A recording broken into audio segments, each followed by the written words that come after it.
Class 12 business studies chapter चल रहा था संदेशवान कम्युनिकेशन पार्ट नंबर 6। हम करते हैं स्टार्ट। और इसमें हम डिस्कस कर रहे थे टॉपिक जो लास्ट टाइम चला था वो था हमारा संदेशवान में बाधाएं। और उसमें बी पार्ट हम कर रहे थे मनोवैज्ञानिक या भावनात्मक बाधाएं, साइकोलॉजिकल और इमोशनल बैरियर्स। इसमें 3 पॉइंट हमने किए थे। 4th पॉइंट है अविश्वास या डिस्ट्रस्ट। यदि संदेश प्राप्त करने वाले और संदेश भेजने वाले व्यक्ति सेंडर और रिसीवर के बीच में आपस में विश्वास नहीं है पूर्ण रूप से, तब भी वो हमारे संदेश का उद्देश्य भेजने का उद्देश्य पूरा नहीं होगा। सी टाइप की जो बाधाएं हैं उसमें है संगठनात्मक बाधाएं, ऑर्गेनाइजेशनल बैरियर। संगठनात्मक मतलब संगठन मतलब कंपनी। पहला पॉइंट है संगठनात्मक नीतियाँ या फिर ऑर्गेनाइजेशनल पॉलिसीज़। हमारी कंपनी की पॉलिसी जो है वो ये है कि सारे कम्युनिकेशन रिटर्न में होने चाहिए। तो इसमें क्या होगा, हमेशा देरी ही हो जाएगी। कोई भी संदेश जो है वो वर्बल या ओरल नहीं होगा, सब कुछ रिटर्न में होगा। तो रिटर्न में सीधी तौर पर बात यह है कि इसमें बड़ी कमी होती है कि इसमें काफ़ी देरी लग जाती है। सेकंड है नियमवादी नियम, रूल्स एंड रेगुलेशंस। नियमों की कठिनाई से, क्योंकि नियम अगर हमारी कंपनी के कठोर हैं कि कोई भी लेटर भेजोगे तो उसके लिए आपको पहले हर अथॉरिटी में जैसे सलाह लेनी है, तो ऐसी स्थिति में कुछ लोग इन नियमों का पालन करने में कठिनाई महसूस करते हैं, इसलिए वो संदेशवान करते ही नहीं। फिर हमारे पास बिना संदेशवान के काफ़ी कठिनाइयाँ होंगी। थर्ड पॉइंट है पदीय स्टेटस। अपवर्ड संदेशवान, ऊपर की ओर संदेशवान कर्मचारी। अगर कोई डायरेक्टर मैनेजर को कोई बात कहना चाहता है तो उससे वो डरता है कि पता नहीं कोई गलत भाषा इसमें ना हो जाए, पता नहीं अधिकारी इससे नाराज़ ना हो जाए इत्यादि, तो कम्युनिकेशन वो नहीं करता। फोर्थ पॉइंट है संगठनात्मक ढांचे में जटिलता, complexity in the organisational structure. यदि मिडल मैन बहुत ज़्यादा हो जाते हैं बीच में, जैसे कि वर्कर एक बात डायरेक्टर को कहना चाहता है और बीच में बहुत सारे अधिकारी हैं, तो क्या होगा, उसके संदेश को ऊपर तक पहुंचने में देरी हो जाएगी। और जो बीच वाले अधिकारी होते हैं, अगर कोई बात वो वर्कर उच्च अधिकारियों को बता रहा है जिसमें कि उनकी कमी महसूस होती है, नकारात्मक बातें, आलोचनाएं अगर कुछ अधिकारी तक वो पहुंचाना चाह रहा है, तो जो बीच वाले अधिकारी होते हैं वो उस बात को ऊपर नहीं जाने देंगे, उसको छुपा लेते हैं। तो भी संदेश पूरी तरीके से पहुंच नहीं पाएगा। और पाँचवा पॉइंट है संगठनात्मक सुविधाएं और ऑर्गेनाइजेशनल फैसिलिटीज़। क्या हमारे पास स्टेशनरी पर्याप्त मात्रा में अवेलेबल है, टेलीफोन अवेलेबल है, ट्रांसलेटर हमारे पास अवेलेबल है, तभी हम कार्य सही प्रकार से कर पाएंगे। अगला है रेगुलर मीटिंग जो है अगर नहीं होती है तो भी कम्युनिकेशन नहीं होगा। कंप्लेंट बॉक्स, सजेशन बॉक्स नहीं है तो भी हमारे कम्युनिकेशन प्रॉपर नहीं हो पाएगा। डी प्रकार की हमारी जो बाधाएं हैं उन्हें हम कहेंगे व्यक्तिगत बाधाएं, पर्सनल बैरियर्स। इसमें पहला है उच्च अधिकारी से संबंधित बाधाएं, barriers related to the superiors. पद को चुनौती का भय, fear of challenge to the authority. कुछ अधिकारी हमारी कंपनी में ऑफिसर ऐसे होते हैं जो इनकेपेबल होते हैं, सक्षम नहीं होते, परंतु किसी भी कारण से उनको उच्च अधिकारी की पोस्ट पे बना दिया गया।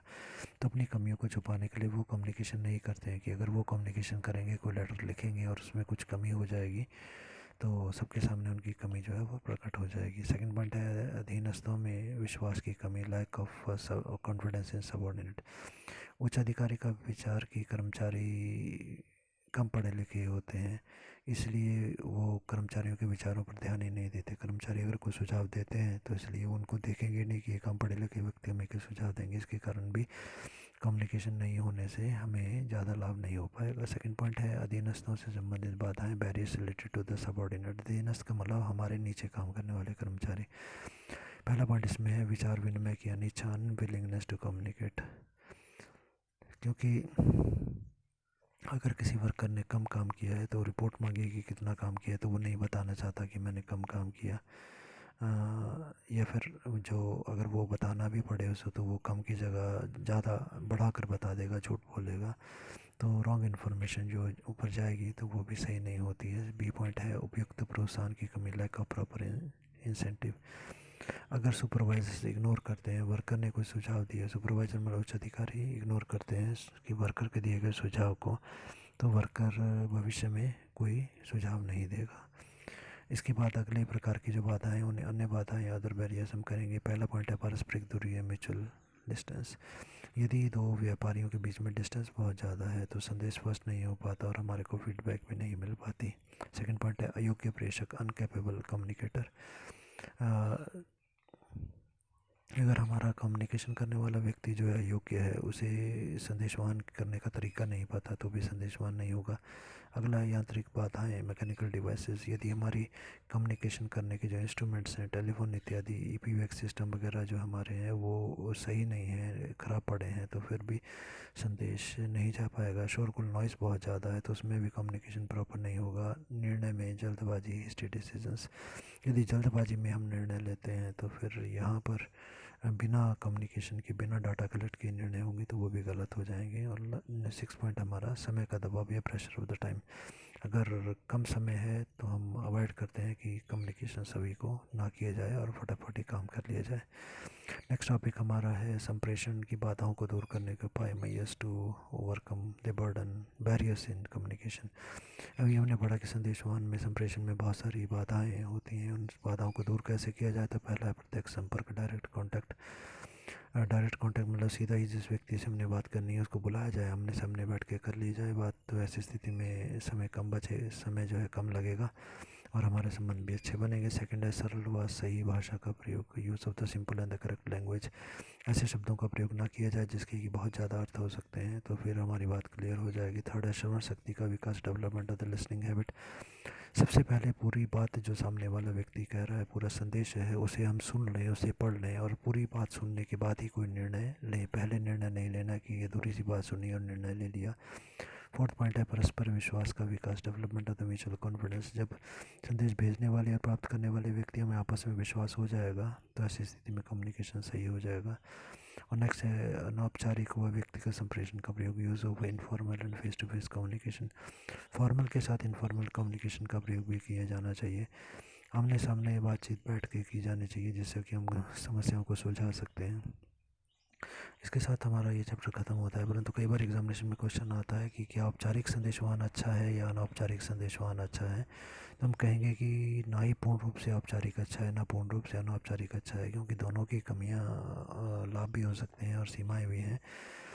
किसी हद तक दोनों को मिला करके इस संस्था में प्रयोग किया जाना चाहिए। इसका एक प्रॉपर रेशो होनी चाहिए।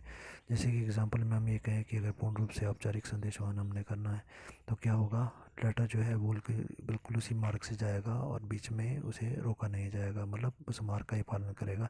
डायरेक्टर ने वर्कर को लेटर भेजा है और यदि बीच में मैनेजर छुट्टी पे चला गया 1 महीने की, और 1 महीने के बाद मैनेजर आएगा तभी वो लेटर आगे जाएगा, अन्यथा नहीं आएगा। तो ऐसी स्थिति में उत्पादन रुक जाएगा 1 महीने के लिए। ये कमी आ गई औपचारिक संदेशवान या फॉर्मल कम्युनिकेशन की। इसको कैसे दूर किया जाएगा कि डायरेक्टर अब वर्कर को अपने कैबिन में बुलाएगा, उसको बुलाकर बोलेगा कि आपको अभी ये काम शुरू करना है, क्योंकि मैनेजर छुट्टी पे है इसलिए लेटर आपको बाद में भेज दिया जाएगा, पर अभी आप काम को शुरू करो। तो ये जो अभी डायरेक्टर ने मैनेजर को, वर्कर को अपने कैबिन में बुलाया, या अनौपचारिक संदेशवानी इनफॉर्मल कम्युनिकेशन है। कि पहले कम्युनिकेशन जो फॉर्मल कम्युनिकेशन था उसकी कमी को दूर कैसे किया गया, इनफॉर्मल कम्युनिकेशन के द्वारा। तो दोनों का प्रॉपर कॉम्बिनेशन होने से संस्था को लाभ होता है।